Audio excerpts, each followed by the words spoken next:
I think I started experiencing it about like 2-3 years ago when I created my environmental Instagram.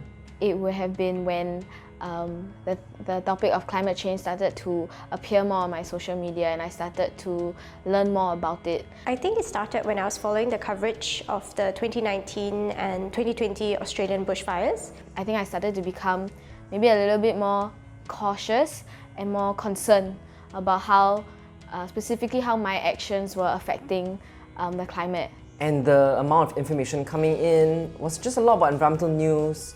And at first it was really good because I understood the problem more. I started seeing like the bigger picture of things. But after that, it started to hit in a sense that the constant information flowing through was extremely negative. I remember seeing videos of how devastating the fires were, and it really left me with a sense of overwhelming helplessness. And since then, the realization of like a climate downfall has just always been on my mind.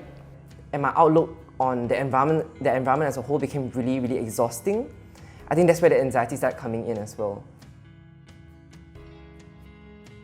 I feel a lot of guilt when I'm unable to be eco-friendly in my daily life and my daily activities. I was just having a conversation with a friend and then the topic about climate change came up. Sometimes I have no choice and I have to request for plastic bags when I get groceries if I didn't bring my own. And I immediately feel so uneasy and so guilty. She went on about how there's nothing that we can do because one person is not going to change the environment, so there's no point in trying to.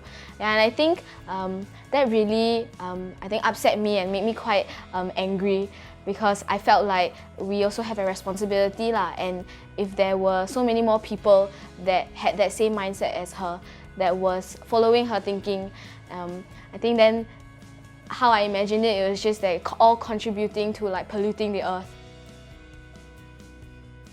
Eco-anxiety has taught me that my feelings are very valid and are also shared by a lot of people. Your activism cannot be based on destroying or hating a system, but it must be based off loving something.